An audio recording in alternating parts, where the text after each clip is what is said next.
ओम वंदे गौ मातरम। मित्रों, ब्रह्मलीन संत श्री डोंगरे जी महाराज द्वारा रचित ग्रंथ श्रीमद् भागवत रहस्य का हम पठन कर रहे हैं। हम सप्तम स्कंद में प्रवेश कर चुके हैं। हमने अभी तक पढ़ा कि जो राजा परीक्षित शापित हो जाते हैं, उनकी मुक्ति के लिए भागवत की कथा सुखदेव जी सुना रहे हैं। सृष्टि की उत्पत्ति की कथा हमने सुनी। उसके बाद जो मनु महाराज को सौंपी दी गई मनु महाराज की वंशावली हमने पढ़ ली। उसके बाद सप्तम स्कंद में हम पढ़ रहे हैं कि किस प्रकार प्रहलाद का जन्म होता है। और पिछले अंक में हमने पढ़ा कि प्रहलाद की भक्ति कितनी महान है, वो किस प्रकार ईश्वर की भक्ति करते हैं और उनको मारने के बार बार प्रयास किए जाते हैं। पिता यानी कि हिरण्यकशिपु बार बार उनको मारने के प्रयास करता है, लेकिन हर बार वो बच जाते हैं। ईश्वर उनकी हर जगह किस प्रकार सहायता करते हैं, उन्हें पिछले अंक में पढ़ा। आज हम आगे बढ़ते हैं, उससे पहले मंगलाचरण करते हैं। श्री कृष्ण गोविंद हरे मुरारी हे नाथ नारायण वासुदेवाय। जय श्री कृष्ण मित्रों। और आप जिनकी उपासना करते हैं, कम से कम उनके नाम को एक बार अपने कमेंट बॉक्स में स्मरण करिए। आप स्मरण करके लिखेंगे, हम पढ़ेंगे, हमारे और दर्शक पढ़ेंगे, उतने अधिक पर ईश्वर का नाम लिया जाएगा, उतना ही अधिक आपका, हमारा और समष्टि का कल्याण होगा। चलिए आज की कथा आगे बढ़ाते हैं। असुर बालकों का उपदेश, मतलब असुर बालकों को प्रहलाद जी उपदेश दे रहे हैं। प्रहलाद की दृष्टि तो ऐसी मंगलदायी हो गई थी कि उन्हें तो सभी जगह श्याम सुंदर के दर्शन होते थे। एक बार गुरुजी कहीं बाहर गए हुए थे तो शिष्यों ने गेंद खेलने की विचार किया। प्रहलाद ने उनसे कहा कि आज मैं तुम्हें एक नया खेल सिखाऊंगा। उन्होंने उन बालकों को भगवान भागवत धर्म का उपदेश दिया। प्रहलाद ने कहा, मित्रों, इस संसार में मानव जन्म अति दुर्लभ है। इसके सहारे तो परमात्मा की प्राप्ति हो सकती है, किंतु कोई यह जान नहीं पाता कि इसका अंत कब होने वाला है। अतः बुद्धिमान पुरुषों को चाहिए कि वह यौवन और वृद्धावस्था का विश्वास ना करके बाल्यावस्था से ही प्रभु भक्ति में के लिए अपनी साधना आरंभ करें। प्रहलाद का चरित्र भी हमें यही सिखाता है कि बाल्यावस्था से ही ईश्वर भजन में लीन हो जाना चाहिए। माता पिता को चाहिए कि अपनी संतानों में वे धार्मिक संस्कारों को उत्पन्न करें। लेकिन कहा ना, बीच में ही पहले कहा था कि भाई फिल्म दिखाते हैं हम तो कहाँ से उत्पन्न होंगे। वृद्धावस्था में देह की सेवा तो हो सकती है, किंतु देव की सेवा नहीं हो सकती। मानव शरीर की प्राप्ति भोगोपभोग के लिए नहीं हुई है, अपितु ईश्वर भक्ति तो भागवत भजन के द्वारा प्रभु प्राप्ति के लिए हुई है। शरीर के नाशवान होने पर भी मनुष्य जन्म दुर्लभ है। कारण यह है कि यह जन्म इच्छित वस्तु दे सकता है। इस अनित्य और नाशवान शरीर से नित्य वस्तु भगवान की प्राप्ति हो सकती है। यह मानव शरीर बड़ा ही मूल्यवान है। वैसे तो ये मलमूत्र और विष्ठा से भरा पड़ा है, किंतु मूल्यवान क्यों, उसको स्पष्ट कर रहे हैं। कई बार जन्म मरण की पीड़ा सहता हुआ जीव इस शरीर में आया है, और ईश्वर नित्य है और शरीर भी अनित्य है। शरीर अनित्य, ईश्वर तो नित्य पर शरीर अनित्य है, किंतु इसी अनित्य शरीर से नित्य ईश्वर की प्राप्ति हो सकती है। अतः मानव देह की बड़ी भारी महिमा है, इसलिए मानव देह अनमोल है और ये मूल्यवान है। कहते हैं कि कभी मनुष्य की आयु 100 वर्ष होती थी, आज तो वैसा नहीं है। आज तो आधी आयु निद्रावस्था में, चौथे भाग की आयु बाल्यावस्था में, कुमारावस्था में ही बीत जाती है। बाल्यावस्था में अज्ञान और कुमारावस्था में खेलकूद में बीत जाती है। वृद्धावस्था के वर्ष भी निरर्थक ही होते हैं, क्योंकि शारीरिक क्षीणता के कारण वृद्धावस्था में कुछ भी काम नहीं हो पाता। यौवन के वर्ष काम भोग में बीत जाते हैं, तो अब कितने काम वर्ष शेष रहे, अब कितने वर्ष आपके पास बचे हैं, वो समझने का विषय है। और इन शेष वर्षों में भी आत्मकल्याण की साधना कब और कैसे होगी। अतः व्यक्ति को चाहिए कि वह हमेशा सदा आत्मकल्याण के लिए प्रवृत्त रहे। और कहा गया है कि जब तक यह शरीर रूपी ग्रह स्वस्थ है, तब तक वृद्धावस्था का आक्रमण नहीं हो पाया है। जब तक इंद्रियों की शक्ति क्षीण नहीं हुई है, आयुष्य का क्षय नहीं हुआ है, सयाने व्यक्ति को चाहिए कि वह तब तक अपने आत्मकल्याण का प्रयत्न कर ले, अन्यथा घर में आग लग जाने पर कुआं खोदने से लाभ नहीं होता। मतलब जब तक शरीर में सामर्थ्य है तब तक ईश्वर भक्ति कर ले, अन्यथा बुढ़ापा आएगा, कुछ नहीं बचेगा। हाथ पैर कांप रहे हैं, हिल रहे हैं, और जो जीवन भर किया। एक बात है मित्रों, जो हम बचपन में सीखते हैं, युवावस्था में उसका अभ्यास करते हैं, तभी वृद्धावस्था में वो काम हम अच्छे से कर पाते हैं। अब बचपन में तो सीखा नहीं, युवावस्था में अभ्यास नहीं किया, तो वृद्धावस्था में फिर वो काम होता नहीं है। हमारे मस्तिष्क को कई प्रकार से के भय घिरे हुए रहते हैं। अतः यह शरीर जो भगवत प्राप्ति के लिए पर्याप्त है, रोगग्रस्त बनकर मृत्युवश हो जाए उसके पहले ही आत्मा कल्याण करने का प्रयत्न बुद्धिमानों को कर लेना चाहिए। वैसे तो मनुष्य दुख नहीं मांगता, फिर भी वह अचानक आ धमकता है। कोई ऐसी मनौती नहीं मांगता कि मुझे बुखार आ जाए, मैं सत्यनारायण की कथा करवाऊंगा, फिर भी बुखार तो आता ही है। प्रयत्न के बिना भी जिस प्रकार प्रारब्ध अनुसार दुख आता है, उसी प्रकार सुख भी आता है। सुख और दुख दोनों प्रारब्ध के अधीन हैं, प्रारब्ध के अनुसार ही वे प्राप्त होते हैं। इसके लिए प्रयत्न आवश्यक है। पूर्व जन्मों में के कर्मों का फल ही प्रारब्ध है। दरिद्र संपन्न हो सकता है और संपन्न दरिद्र। प्रारब्ध अनुसार जो मिलने जा रहा है उसके लिए प्रयत्न आवश्यक है। अतः सांसारिक सुख भोगों की प्राप्ति के लिए प्रयत्न न करके परमात्मा को प्रसन्न करने के लिए प्रयत्न करो, परमात्मा को पाने के लिए प्रयत्न करो। अब जैसा कि हम सब जानते हैं, हमने पिछली कथाओं में पढ़ा है कि श्री कृष्ण पांडवों के सखा होने के बाद भी पांडवों को वनवास, द्रौपदी को वस्त्रहरण की पीड़ा और ऐसी अनेकों कष्टों को भोगना पड़ा, जबकि श्री कृष्ण उनके मित्र, उनके अपने स्वजन थे। फिर भी क्योंकि ईश्वर कुछ भी बिना कर्म के नहीं दे सकते, ये उनका अपना विधान है। क्योंकि नहीं तो हर कोई बस मांगता रहेगा, कर्म तो कोई करेगा ही नहीं, ये वाली बात है।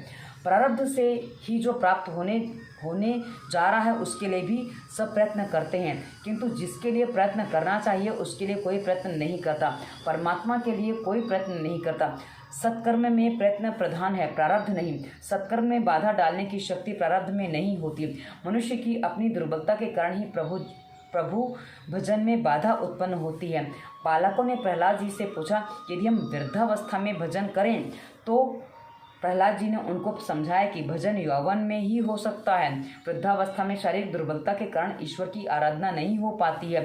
वृद्धावस्था में देह की भक्ति तो हो सकती है, किंतु देव की भक्ति नहीं हो सकती। मतलब वृद्धावस्था में इस देह के पीछे ही लगे रहोगे, इसी देह की भक्ति कर पाओगे, ईश्वर की भक्ति नहीं हो पाएगी। बालकों ने पूछा, तो फिर हम अभी से भक्ति क्यों करें, युवावस्था में ही कर लेंगे। प्रहलाद कहते हैं, यौवन में मद उत्पन्न होता है। युवावस्था में मनुष्य इंद्रियों से प्रेम करता है, वह इंद्रियों के अधीन हो जाता है। यौवन में वह कई प्रकार से मोह में फंस जाता है, यानी कि यौवन जो है वो मोह में फंस जाता है, इसलिए वहाँ नहीं हो पाता, यौवन में नहीं हो पाता। अर्थोपार्जन और इंद्रियों के लालन पालन में ही उसकी आयु नष्ट हो जाती है। यूँ तो आत्मा इंद्रियों का स्वामी है, पर तो भी मनुष्य इंद्रियों का दास बन जाता है। यह बात सर्वसामान्य है। बड़े बड़े विद्वान भी सारा दिन धन के पीछे मारे फिरते हैं और रात को कामांध बन जाते हैं। विद्या का फल तो जन्म मृत्यु की व्यथा से मुक्ति और परमात्मा की प्राप्ति ही है। विद्या का फल धन या प्रतिष्ठा नहीं है। दैत्य बालकों ने पूछा, हम परमात्मा को प्राप्त कैसे करें। परमात्मा ने कहा, सभी में एक परमात्मा के दर्शन करो। जगत को प्रसन्न करना कठिन है, पर कृष्ण को प्रसन्न करना अत्यधिक सरल है। इसलिए तुम अपने दैत्यत्व, आसुरी संपत्ति, आसुरी भाव का त्याग करके सभी प्राणियों के प्रति दया करो, प्रेम से उनकी भलाई करो। इसी से भगवान प्रसन्न होंगे। भगवान जब कृपा करते हैं तो मनुष्य को पाशवी बुद्धि नष्ट हो जाती है, कि मनुष्य की पाशवी बुद्धि नष्ट हो जाती है। जब ईश्वर की कृपा होती है तो सब जगह सब कुछ अच्छा दिखने लग जाता है और पशुता नहीं रहती है। बालकों ने पूछा, प्रहलाद, हमें भगवान दिखाई तो देते नहीं, तो फिर उसकी आराधना कैसे करें। प्रहलाद जी ने कहा कि भगवान का ध्यान करते हुए तुम तन्मय हो जाओ, जिससे जगत नहीं दिखता उसे फिर केवल ईश्वर दिखाई देते हैं। प्रहलाद ने दैत्य बालकों को समझाया कि मैंने तुम्हें जो उपदेश दिया है वह मेरा अपना नहीं अपितु नारद जी का है। अब 5 वर्ष के बालक को नारद जी कब मिले उसका वर्णन नहीं है, पर अब वो वर्णन आ रहा है कि 5 वर्ष के बालक को नारद जी ने उपदेश कब दिया था। बालकों ने पूछा, प्रहलाद, तेरी आयु तो इतनी छोटी सी है, फिर भी तू नारद जी से कैसे मिल सका। प्रहलाद जी ने कहा, जब मेरे पिताजी मंदराचल पर्वत पर तप करने गए तब इंद्रादि देवों ने दानवों पर आक्रमण किया। इंद्र मेरी माता को बंदिनी बनाकर ले जा रहे थे कि मार्ग में नारद जी मिल गए। उन्होंने इंद्र से कहा कि इस कयाधु को मुक्त कर दो, क्योंकि उसके गर्भ में प्रभु का परम भक्त समाया हुआ है। इंद्र ने मेरी माता को मुक्त कर दिया। मेरी माता नारद जी के आश्रम में आई। मैं जब गर्भवासी था तब माता ने संतों की बड़ी सेवा की। वह कथा कीर्तन में जाती, वहाँ उसे भी कभी कभी नींद आ जाती, किंतु मैं बड़ी तत्परता से सब कुछ सुनता रहता। यह निद्रा देवी कथा कीर्तन में बाधा उपस्थित करती है। कुंभकर्ण की पत्नी निद्रा देवी ने विधवा होने पर रामचंद्र जी के पास आकर पूछा, अब मैं कहाँ जाऊँ? रामचंद्र जी ने उनसे कहा, वह चाहे जहाँ रह सकती है। तो निद्रा देवी ने कहा कि मैंने निश्चय किया है कि जहाँ आपका कथा कीर्तन होगा मैं वहीं जाकर अपना आसन जमाऊंगी। पंच प्राण को कान में रखकर कथा सुनो। मैं तुम्हें और क्या कहूँ, मेरे प्रभु को प्रसन्न करने का साधन तो केवल कीर्तन ही है। केवल कीर्तन से ही प्रभु प्रसन्न हो जाते हैं, बड़ी सरलता से हो जाते हैं। एक बार मीराबाई अन्य भक्तों के साथ कीर्तन कर रही थी। कई लोगों का ताल ठीक से नहीं था। तो जब शरीर का भान नहीं रहता है तो ताल ठीक नहीं रह पाती है। कभी कभी ऐसा हो जाता है। किसी ने बड़े बड़े अक्षरों में लिख दिया, ताल से गाओ। अगले दिन मीराबाई ने यह पढ़ा तो उन्होंने उसे हटा दिया, उसके स्थान पर लिख दिया, प्रेम से गाओ। कीर्तन में ताल की अपेक्षा प्रेम प्रधान है। कीर्तन करने से मन की अशुद्धि धुलती है और हृदय विशुद्ध होता है। प्रहलाद बालकों को समझा रहे हैं कि नाम ही ब्रह्म है। ईश्वर का निर्गुण स्वरूप अति सूक्ष्म है। मन बुद्धि जब तक अति सूक्ष्म नहीं हो पाते तब तक ईश्वर के निर्गुण स्वरूप का अनुभव नहीं हो सकता। ईश्वर का सगुण स्वरूप अतिशय तेजोमय है। प्रभु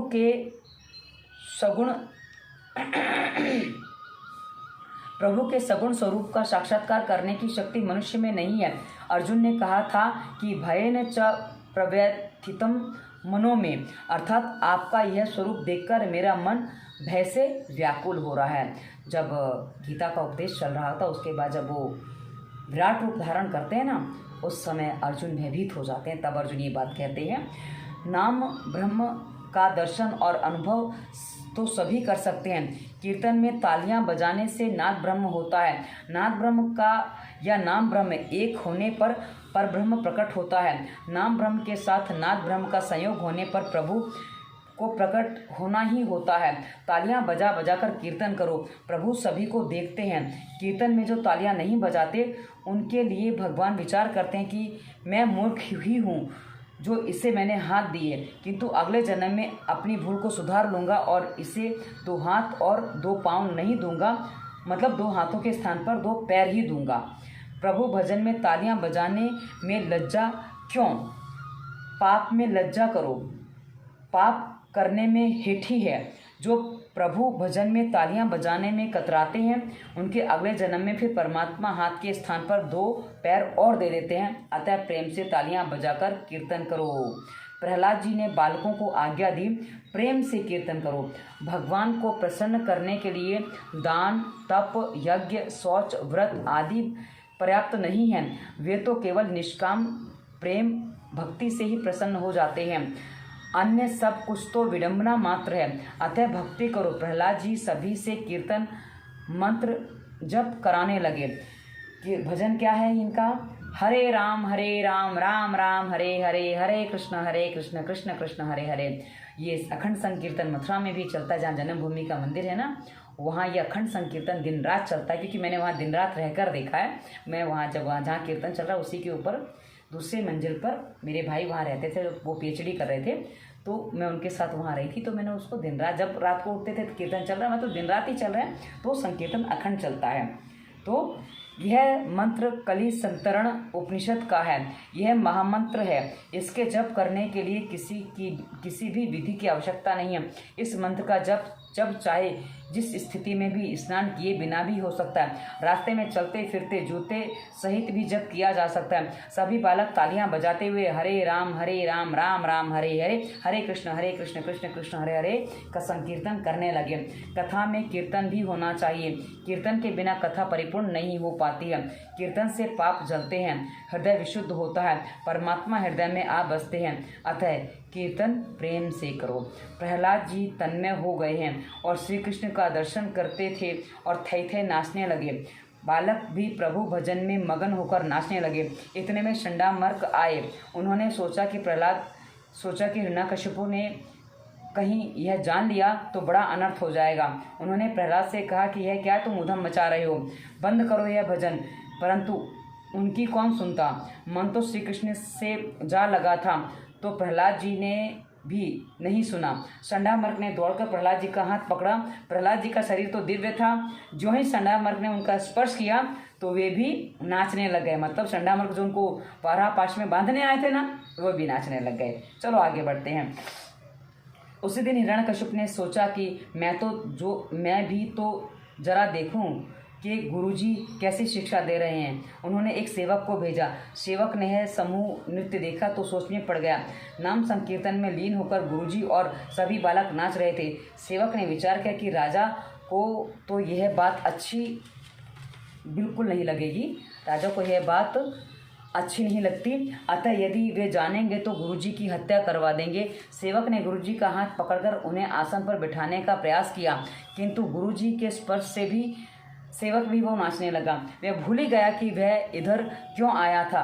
सत्संग की महिमा ही न्यारी है। सेवक को लौटने में देर हुई तो राजा ने दूसरा सेवक भेजा। उसने भी देखा कि वहाँ सबके सब संकीर्तन में पागल हुए नाच रहे हैं। उस भजन मंडली में से किसी भी व्यक्ति के स्पर्श से वह भी नाचने लगा। मतलब अब सबकी इतनी भक्ति प्रबल हो रही है कि किसी को भी स्पर्श कर लो तो नाचने लग रहा है। तो ऐसी बात हो रही है। इस प्रकार राजा सेवक भेजता गया और वे सभी के सभी इधर आकर नाचने लगे। राजा ने विचार किया कि क्या रहस्य है। वह स्वयं वहाँ दौड़ता हुआ आया। उसने देखा कि गुरुजी, बालगण और सभी सेवक नाम संकीर्तन में लीन होकर नाच रहे हैं। इस दृश्य को देखकर राजा आग बबूला हो गया। उसने उन नाचने वालों में से किसी एक का हाथ पकड़कर नीचे बिठाया। राजा को स्पर्श से कुछ भी ना हुआ, क्योंकि वह तो बिजली के बिगड़े हुए बल्ब के जैसा था। बिजली का गोला यदि चालू यानी कि सही अवस्थिति में नहीं है तो बिजली का प्रवाह उसमें नहीं हो सकता। यानी कि चालू सही स्थिति में है बिजली का बल्ब, क्योंकि तब बल्ब चलते थे, आज की तरह एलईडी वगैरह तो थे नहीं। यदि एक भी वायर कहीं गड़बड़ है तो करंट पहुंचता नहीं है। तो वही है, इसके तो सारे ही बल्ब फ्यूज थे। मतलब हिरण्यकश्यप को तो उसको कोई प्रभाव नहीं पड़ा। भजन कीर्तन रुक गया। गुरुजी ने राजा को सारी बात बताई तो यह क्रोधित होकर प्रहलाद से कहने लगा, तू अब भी मेरे शत्रु विष्णु का कीर्तन कर रहा है। जगत में मेरे सिवाय कोई ईश्वर नहीं है। दुष्ट, आज मैं तुझे मार डालूंगा। मेरा यह बालक स्वयं तो सुधरता नहीं है और अन्य बालकों को भी बिगाड़ रहा है। ऐसा विचार कर राजा ने लपक कर प्रहलाद जी का हाथ पकड़ा। राजा का यह पुत्र भक्ति का रंग में रंगा हुआ था। राजा का पुत्र की भक्ति का रंग चढ़ नहीं, मतलब राजा पर भक्ति का रंग नहीं चढ़ाया था, पर हाँ पुत्र तो भक्ति के रंग में अच्छे से रंगा हुआ था। जब गोला ही बेकार हो तो फिर विद्युत शक्ति उसमें प्रवाह नहीं कर पाएगी। राजा ने प्रहलाद को धरती पर पटका तो धरती माता ने उसे अपनी गोद में उठा लिया। मतलब धरती माता भी उसके लिए आहत देने वाली नहीं हुई है। तो यहाँ आज की कथा को विराम देते हैं। प्रहलाद ने किस प्रकार अपने साथियों को भक्ति का रंग लगा दिया।